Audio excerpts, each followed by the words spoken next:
Good morning, Squid Schoolers. It's time for another map mode of the day, and today we've got a new unit. Woo! It's on tower control. The circle is now complete. We finally have all of the modes in the map mode of the day series. Took me that long to actually get a frickin' tower rotation. Anyway, if you would like input on which map mode we do on a given day, I give that privilege to my Patreon supporters. If you'd like to check that out, you can find the link in the description. Really helps the channel because I'm trying to make this work professionally, and I'm going to need all the support I can get to make that happen. But if you can't help support me there, a like and a subscription to the channel helps an awful lot as well to help grow this whole thing. So would appreciate that as well. Let's get started with Tower Control Camp Triggerfish.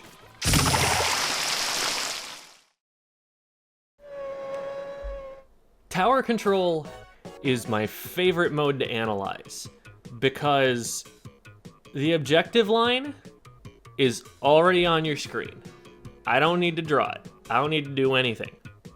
It's right there in pink. You can see it. You see? That's the objective line.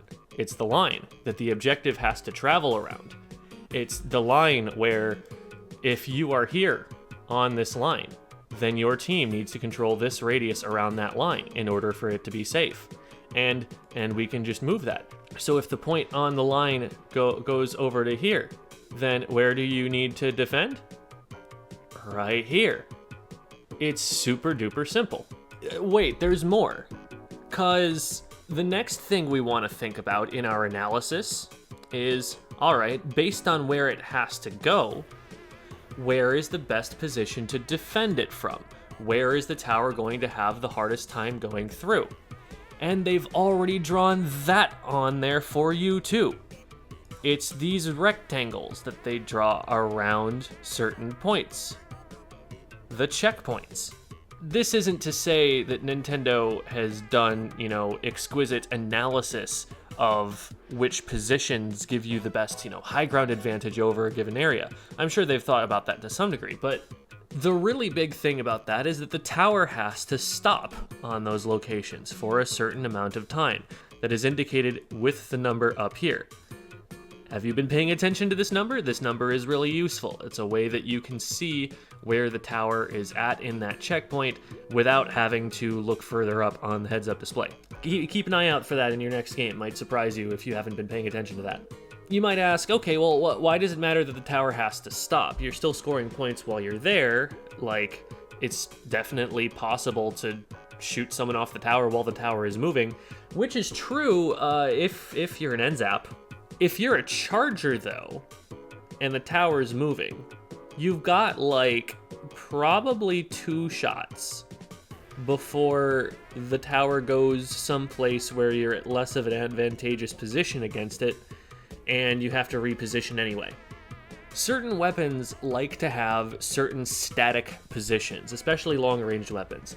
They like to be able to take a position and hold that because only certain positions will give you really good sight lines across long range and give you cover from frontliners trying to push you. There are a number of different advantages that a position can afford, and as soon as the tower moves to an area where you can't really use that position as effectively anymore, now you're out of luck and you need to move.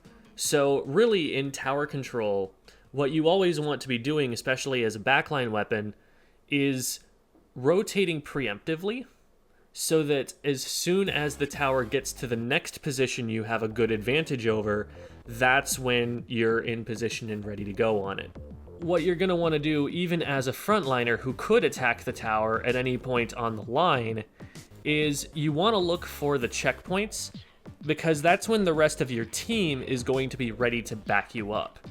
If you're trying to make some cheesy play to stop the tower when it's gone through first checkpoint and is right over here, if you've got teammates on this side right here because they were trying to defend first checkpoint, they might not be in position yet to help you as you try to jump on this tower and take people on. If the enemy team has control of this side and they just shoot you out of there, you're out of luck. Whereas if you had waited maybe for the tower to advance to the second checkpoint, Now you've got some teammates who can flank in behind as you come in from this direction or from up over the top, and now you've got a better situation. So generally, if the other team has a significant advantage, if you're in the sort of situation where you will need to be just farming for specials and getting ready for the next defense, what you want to be waiting for, the word go in this mode, is a checkpoint. Is when the tower, it gets pushed to one of those. That's when you press your right stick in, and that's when you go and try to beat the tower push. It's where the tower is most exposed. It's where you're more likely to get benefit out of it, because stopping the tower at any point in that checkpoint forces them to go through the checkpoint again. And once they clear that checkpoint, they can get further forward and start scoring again significantly more quickly. So it's really important to defend at those checkpoints, both strategically and tactically. Where am I going to defend? At one of those little rectangles on the screen.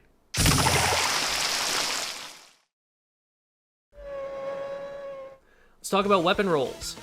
As the Slayer and Skirmisher, like we've always said, your job is to secure a point on the objective line further forward than it currently is. As this tower moves down the line, your job is to see, okay, it's about to be right here. This is where it's likely to be fought against. So now we need to secure this area. And really, you kind of want to secure this whole area. These are all of the places where an opponent can easily attack the tower. And so these are the places that you need to have control of for the tower to be able to safely run its way through this checkpoint. The most important thing for making decisions in tower control is being able to think ahead. Where is the tower likely to start moving in the near future?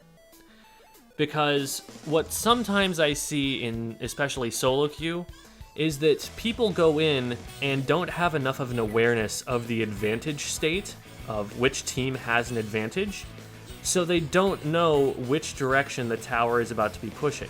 Is it about to be pushing for us or for them?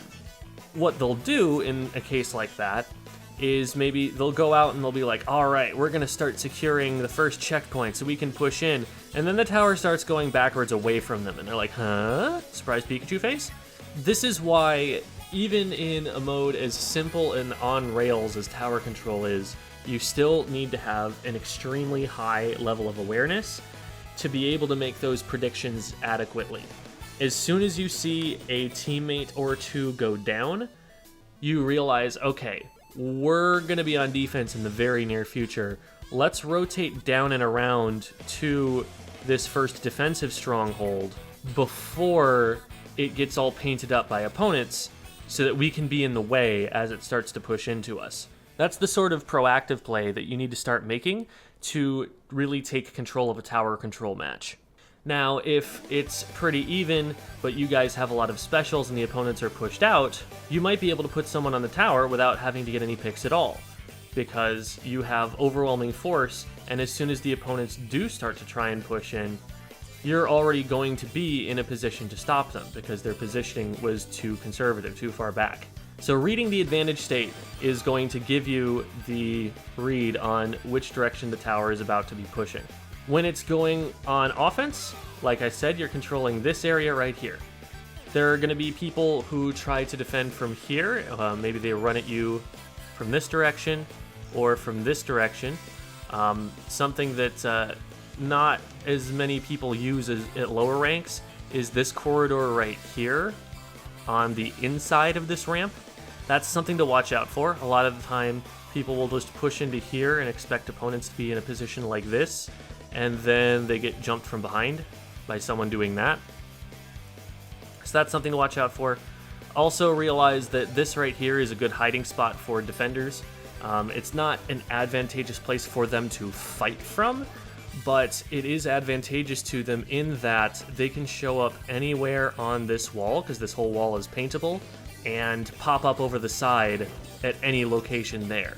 And then if they come up here and have your backs because you're here, now they have an advantage. When you start getting around this corner and you're not seeing anyone take this position yet, it might be good to maybe throw a little bit of paint down here to slow them down from getting to that position, Or if there's just nobody anywhere near it, you could just push in here and hold them from going into that location in the first place. A lot of blasters will love to just kind of rush you up over here, because with the tower right here, a blaster is uniquely powerful at defending it. The big thing that you have in your favor when you're on the tower trying to keep yourself alive is the pillar in the middle.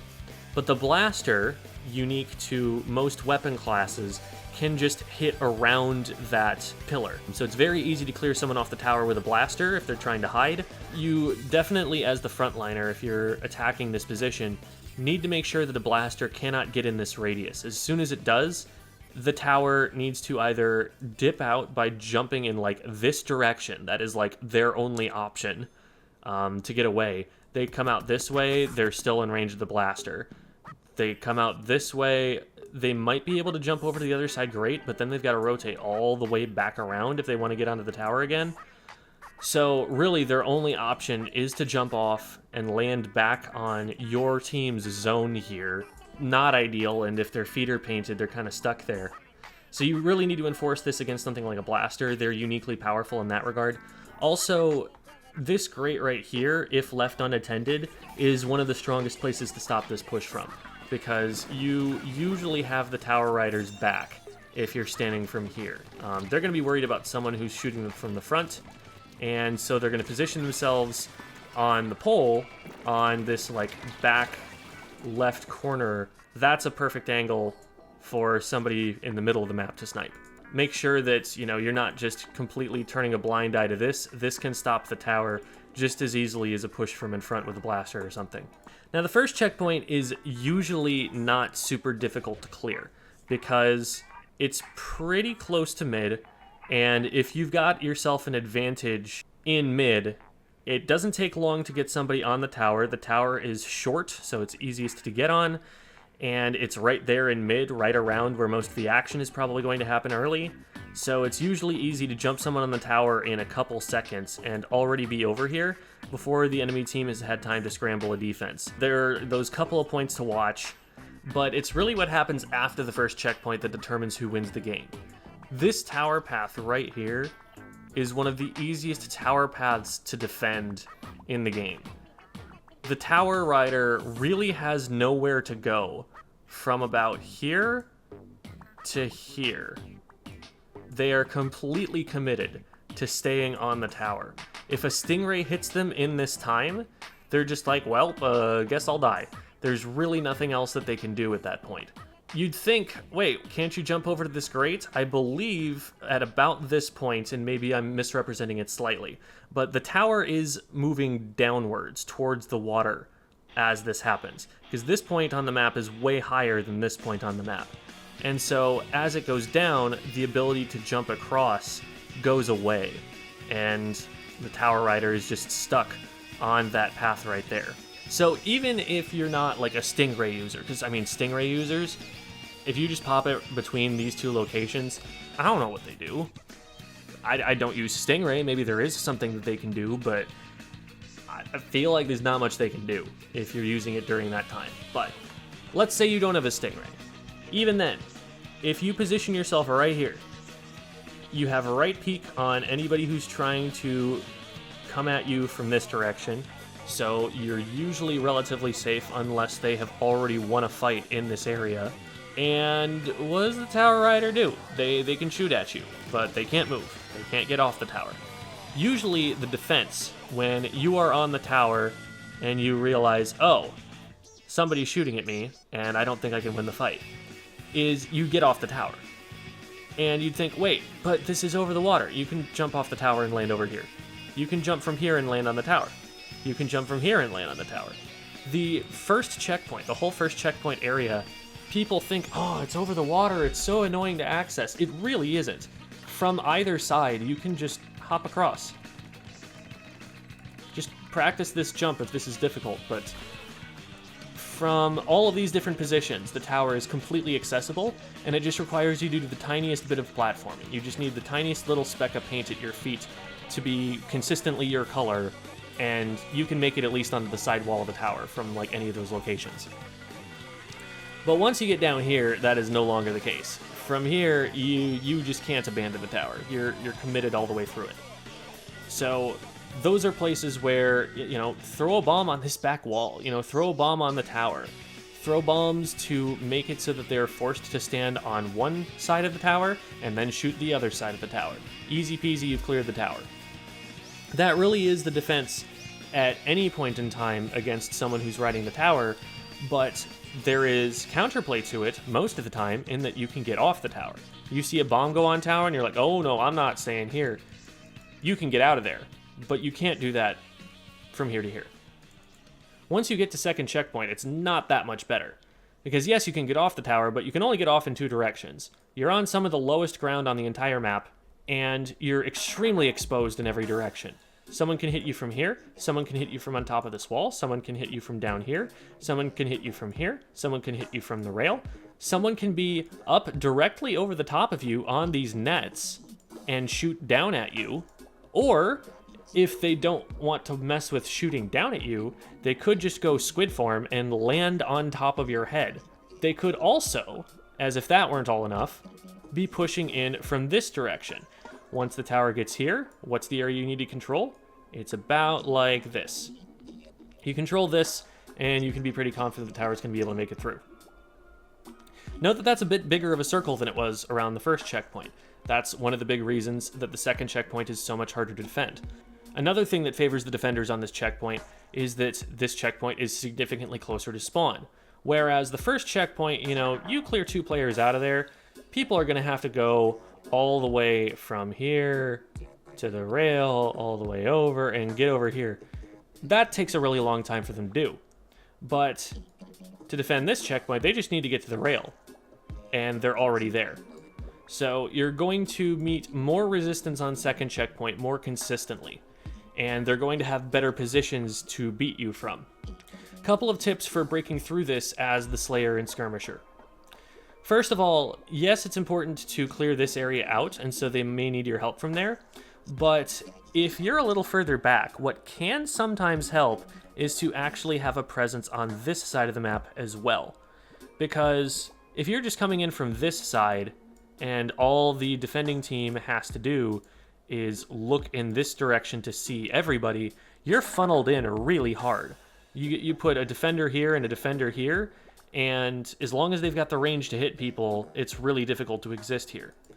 But let's say instead of just coming in from that direction, we also now have an attacking player here. Now, the player on this wall is really at risk. They might just be forced to drop off the wall in response to pressure from this player here. So now, this player is out of the equation. This player here is the next target after that, if these players succeed in getting down the ramp. They're going to be maybe throwing bombs at this location and trying to displace them. So, you get a lot of value out of having someone come in from both sides. Let's say that you fought over first checkpoint, 2 enemy players down, but one of your players went down. So they used their angel wings to go all the way back to spawn, and now they're right here. A lot of the time when you're on offense like this, you're going to see backliners taking a position like this or this, because this is just a great position that lets you see a lot of the map, and as long as there's not an opposing backliner on the wall here, it's relatively safe, and they've got high ground. Well, if you went down and ended up back in spawn, they are a perfect jump target for as the tower moves on to second checkpoint, because now you can apply that pressure through the enemy street and help pinch with your teammates who stayed up and are on the top side. So that's a really good play that will give you those multiple angles of pressure on that checkpoint that can really help it get through. Always on this map, be worried about this wall. This wall is a really powerful backline position because it gives them a lot of height advantage. It gives them huge line of sight. They can stand further back on this wall and not be visible to someone who's on this area. And this is a place where they are often going to be posting up to defend second checkpoint from. So if you're the attacking team, even if nobody does go in this direction, which they should, If you're able to maybe sneak through here and get some shots on this player just to make them back up for a split second, that buys the tower a lot of time to start getting through that checkpoint, and that can be really valuable. Most of the time, you get through second checkpoint, you're getting to at least 30 after that, because this area down here is actually kind of difficult to defend. The tower dips down even closer to the water, and during the time that it's going from about here to here, it is rising up. It's staying in one spot, and all the defending player usually has to do to stay safe is to stay on this side of the tower and use the pillar in the middle to defend against the defending players who are most likely to be coming up from this direction. Usually, if you've been able to attack successfully and get the tower from here to here, this area is not that much of a threat anymore. The most that might happen is maybe you get like a backline weapon trying to peek from this angle, because they've respawned and come out over here. That's niche, but usually you can like spot that out if you're paying close enough attention to this area as you go. And otherwise, really the only angle that you can be attacked from is up over in this direction. So given that you have this ramp that is shielding you on your way up from those players' shots, it's going to take them a while to rotate to being able to stop this, and you're basically going to get the tower to about here before any of the defending team really has a good line of sight on it. And this area right here is about 30 to 25. Getting through that second checkpoint, once you do manage to get through it, you have faster progress forward, and the next number of points, maybe the next 15 points or so, are pretty free. It's really imperative that you defend at the very least at second checkpoint. Not being able to do that usually costs a team the game. This checkpoint right here, it's not a very easy checkpoint for the attacking team to play through. It's just so wide open. Again, wall is a danger. You can be attacked from here, you can be attacked from here, you can be attacked from here, and any zippy frontline player that tries to get in is going to be able to hop onto the tower relatively quickly and stop it from moving, because it's just at ground level and all of the area around is paintable. Thing is, if you were able to get through here and you still have a push going with like anybody still in front of the tower, you're probably beating the other team so badly that you're going to be able to defend this anyway. Usually if it gets down over about here, that's just a winning push. I don't see a lot of comebacks on this map. Once a team gets to about here, that's usually the push that's going to win the game for them. Getting through this checkpoint, you know, is difficult, but if you're able to do it, the KO is right there, right next to you. Any even amount of progress through the checkpoint, again, is usually winning points. Because, like, yeah, there's uncontestable high ground here, and there's the wall here, which you might still have a backliner on, and you've got frontliners who can funnel in from here really quickly because the spawn is right next to this spot. The defense has a lot of advantages here, but again, they had a lot of advantages back here as well, and if they didn't use them here, chances are they're probably not using them further forward either. If you're going to use specials, you're probably using them to clear this checkpoint, or more importantly, to clear this checkpoint here. Those are your two most important zones to be controlling as the frontline weapons. Supports. A lot of the time it is the support who is best suited to riding the tower, just like we have the support on Rainmaker. One of those reasons is the same as the reason that we talked about with Rainmaker, which is that the support is usually the weakest fighting weapon on the team.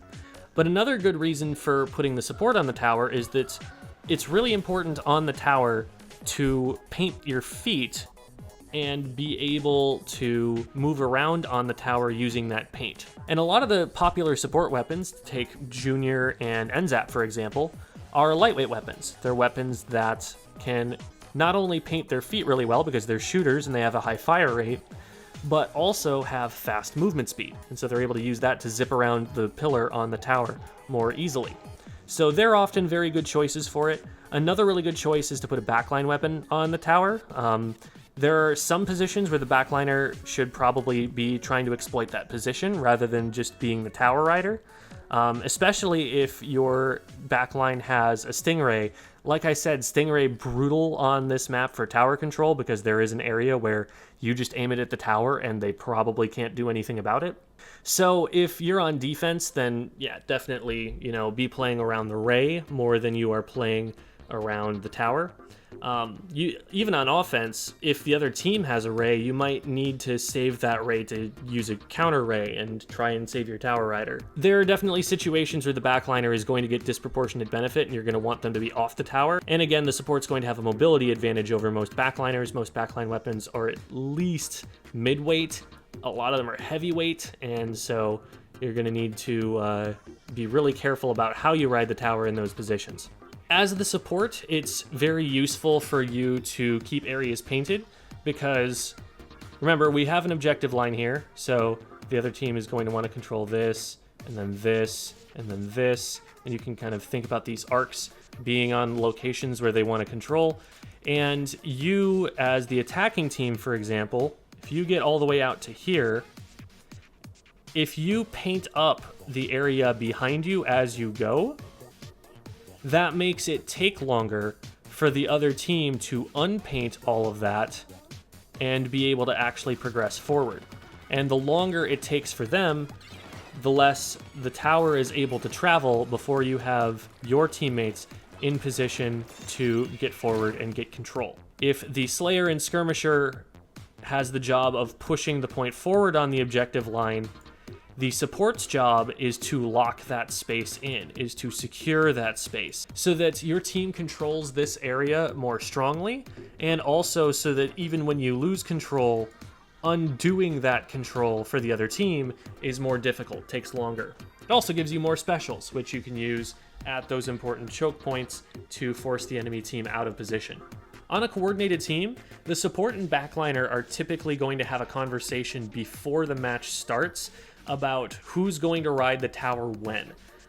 Typically, there are points where the backliner will want to get off the tower and use a powerful position, and then there are other times where they will want the support to be moving forward and helping the frontliners to clear an important choke point. If you're on a coordinated team, you play competitively, you play in scrims or something, have that conversation between the support and the backline. Think, when do we want who on the tower? It's usually not going to be your frontliners, although frontliners, if you have the opportunity to push the tower further and you're the only person for the job, absolutely go for it. But in an ideal push, you want one of those two players to be on it. Speaking of backliners, let's talk about backline positioning on this map.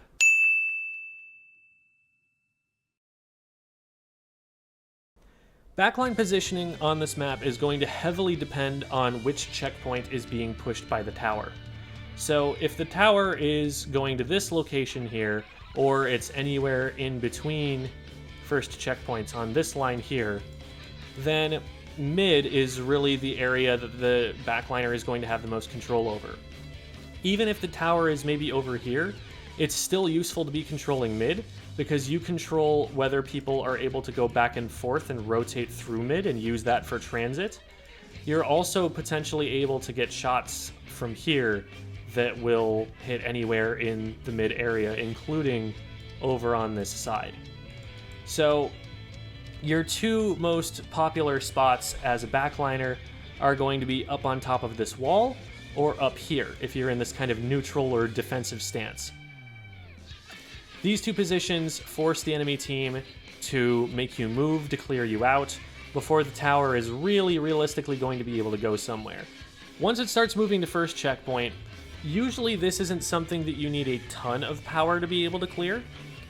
What you might do if you're up here is start dropping down and maneuvering so that you can take this position, because this position gives you height advantage and line of sight on anybody who can come at the tower from over here. So that can be a really powerful way to lock that position out.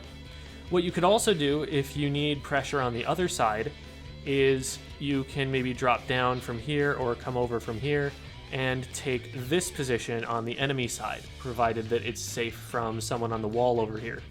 And this allows you to attack in this direction, but also allows you to rotate easily once the second checkpoint is what's in your sights, to have control of this area right here and start trying to get that lockout that you need to get the tower through the most difficult checkpoint. When you really start getting powerful control of the enemy base, a position up here on the nets can be really good. Weapons like especially Splatlings are already going to be running a bunch of run speed anyway, and so they're going to be able to use that run speed to move around on these grates and use these to great effect. Unlike a player without run speed who is going to move pretty slowly going back and forth across the grates, someone with something like 2 mains of run speed is almost as fast as a squid swimming. If they just get up here on the grates, they can move back and forth at almost exactly the same speed. They have height advantage, and they can see everything that's going on below them from a pretty long range away. So that's especially popular for a Splatling, something like Devi would use. You can also push up to this location, as long as, again, wall is clear, and then you have access to this whole area, which is really devastating for the enemy defending team. Remember that in order for them to defend the tower in this position, they want to be pushing from this angle. And this completely denies access to that angle. From here, you can see this entire ramp, and you can just completely cut them off from that. You can also probably, at this point, be contesting the rail if a frontliner hasn't already done that. Painting this rail is really, really useful if the tower is near it, because that denies the other team the ability to use the rail to drop down on this position and maybe flank behind, maybe take out a player who's up on the nets in an important strategic position, and this position right here allows you to do that. If you're here, what you should expect is that you're probably going to force players into this area here called Picnic. And you want to be a little bit careful if you've done that and you know that there's someone over here, because what they could be doing is coming around and climbing this wall to a position where they can drop down over the top of you. So make sure that if you're going to be here, you are keeping tabs of a player that goes in this direction. And if they drop into this corridor right here, and you haven't seen them for the last 3 seconds or so, start thinking, okay, maybe I need to back up over here so that if they come up over the top, I'm going to be able to see them in time. On defense, those spots are basically completely mirrored. So you're still going to get a lot of benefit out of defending from this position, because you can hit across over to here. You're going to get a lot of benefit out of defending from this position, because you can see people in this direction, and you can see people in this direction. You're going to get benefit out of standing on this wall, because you're going to be able to see people coming from here, and also people coming from mid. Now, once it starts getting to third checkpoint, on offense, you're probably just like right here the whole time, because you're not going to push in that much further. On defense, you can take advantage of this pillow, you can take advantage of this high ground right here, and those are both some pretty solid ways to defend. And worst case scenario, you got a pretty good line of sight from right here. You're probably going to be able to at least clear out this area in front of annoying frontliners who are stopping your frontliners from pushing in and stopping the tower push before it gets to KO. Worst case scenario, there's always spawn. And in this case, it happens to be a relatively advantageous position for you as a backliner to stand. You just have to watch out for players that get up against this wall. You'll see a lot of like Tetra players or rollers get into this kind of annoying angle where it's really difficult to actually look down and hit them. And some of those weapons actually do have enough range where if they're directly below you, they can hit up over the top. So in a situation like that, you might need to, try and take an off angle. You might need to try and get bombs down there first. But make sure not to just drop down there carelessly if there's enemy paint in this location here.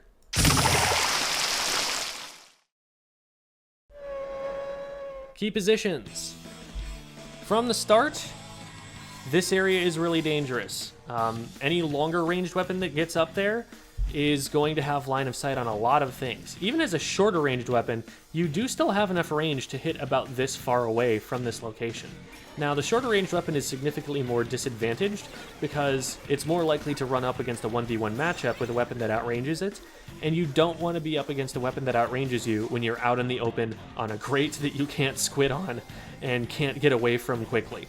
Definitely more advantageous for a midline weapon to take this, but this grate is more useful in tower control than in most modes, because when the tower is right here, you can jump back and forth between the tower and that grate. From about here to about here or so, you're perfectly capable, if not of jumping from the tower to here, like we mentioned earlier, the tower cannot make this jump, but the person on Great can make this jump onto the tower. So that can be a really aggressive defensive play if the tower rider is like looking this direction and doesn't see you from there. Wall is a crucial backline position. It's something where you're going to have to deal with it somehow. Now, dealing with it doesn't necessarily mean you have to go and splat this person. You know, I'm going to flank all the way around and come up on this side, and then I'll get them. Then I'll show them. Most of the time, what that really means is maybe you throw a bomb right here, or you put a special on them or something, and you force them to either drop off the wall for a time, or you force them to back up in this direction. Either one of those options is great. It wastes their time long enough that you can usually get the tower to a position back here. If you're on this side and you see that there was an opposing backliner over here, it can be helpful to check for them right here. A lot of the time, this backliner is going to be looking this direction, trying to defend second checkpoint, and that gives you some good shots, especially if it's like a charger and you see their laser going this way. That lets you pinpoint them and hit them from below over here. It can also be really helpful if you get a more advanced position to deny the enemy team this sponge, because then it's a lot more difficult for them to get up onto the wall. They have to get up maybe from over here or from painting this wall behind. And that's significantly more time consuming than just going straight to the sponge and climbing up that way. So that'll help with preventing the backliner from getting to this position as the tower is moving in these vulnerable locations to this defensive stronghold. Like we've talked about, there are two major zones where most of the conflict is going to happen. Those are this zone for first checkpoint and making sure I fit everything in here, about this zone for second checkpoint. So those are the two most important positions. Whatever your weapon can do to control those most effectively is what you should be doing in that moment. When it's making it to final checkpoints, controlling this piece of cover is really important. If you can control that, you're probably going to be able to win whichever side you're on. In order to do that, you may want some players in here because this is a really great hiding spot. It's not a great place to try and fight from because this right here is a ramp going up in this direction, so you're not going to have the best line of sight on the tower from there. But if you're able to get somebody into play by getting them here, and then this player waits for more pressure to be applied from the front, then they can slip in from the side and create a pinch. You could also, in theory, maybe drop someone out in this direction. It's a little bit slower to get out that way, and you still have to drop with basically no cover, but maybe something like a backline weapon has a better angle looking from here, or maybe like a squeezer can get some bubbles in from the side that people didn't expect. Maybe this lets you get an angle on some players down here that are being really annoying and sitting underneath this wall. So it is an option to think about if you have the time to rotate over there.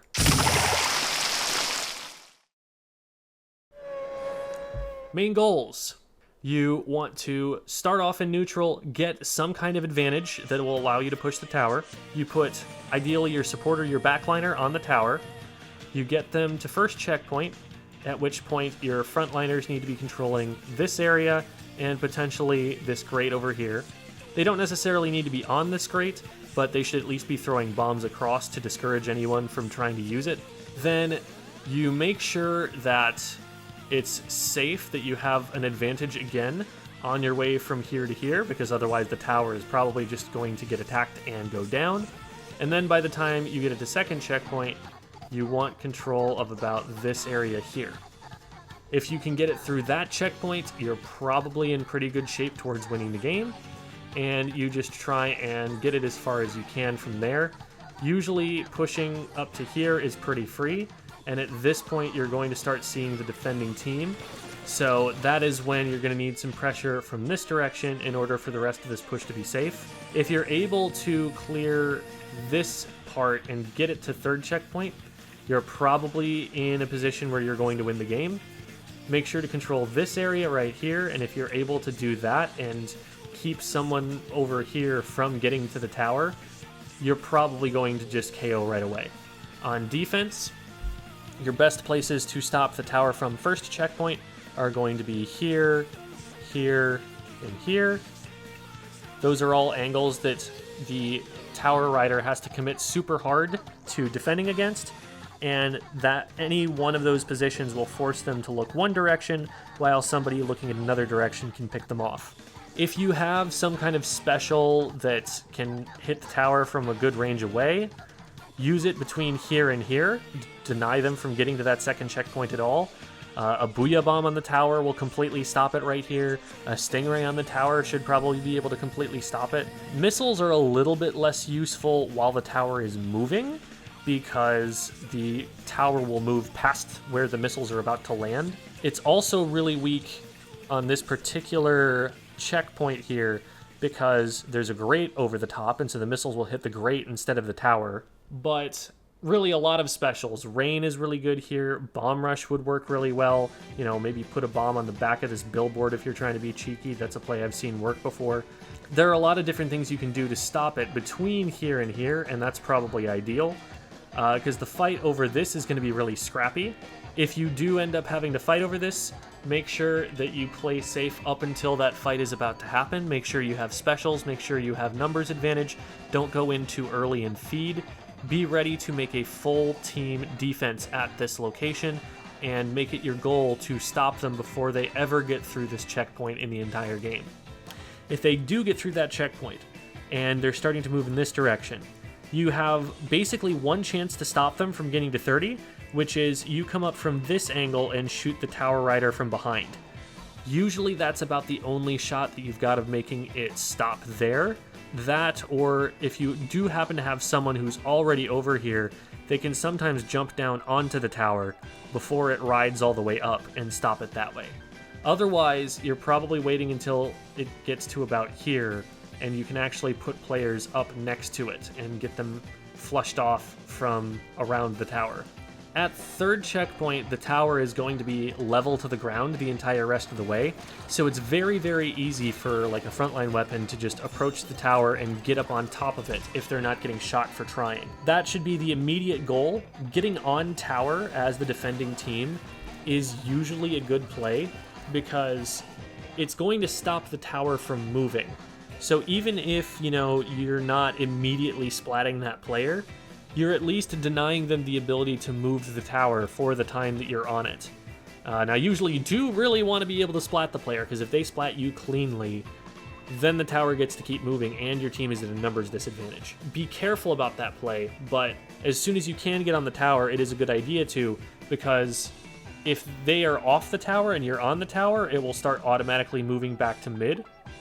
And so then you don't even have to be on the tower anymore. Being on the tower is inherently a disadvantage, so for sure, make sure you're not just kind of staying on there the whole way across.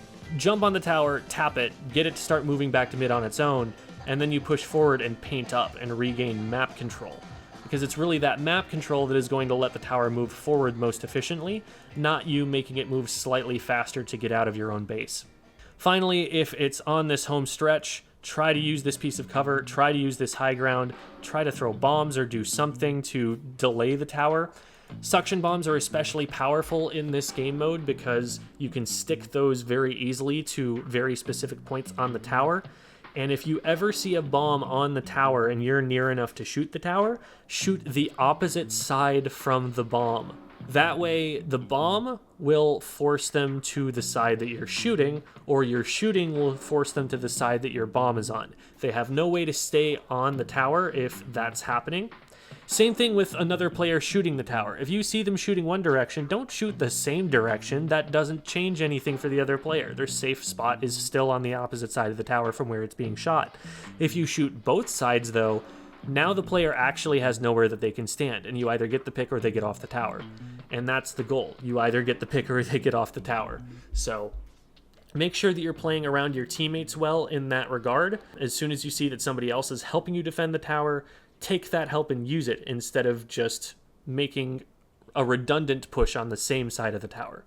That'll do it for Tower Triggerfish. Hopefully that helps you understand both the mode of tower control and the map a little bit more. If you'd like input on which map mode we're going to do next, that is voted on by my Patreon supporters. So again, I would ask you to maybe check out the link in the description if you have the resources available to do that. Even if not, a like and a subscription to the channel goes a long way towards helping it grow, and I really appreciate it. So thank you so much for supporting this. I'm hoping to do this full time and keep this going all the way through to Splatoon 3 so that we can have a wealth of resources ready and available for all of the new players who are going to be joining the game at that time. Thanks everybody for watching, and we'll see you next time.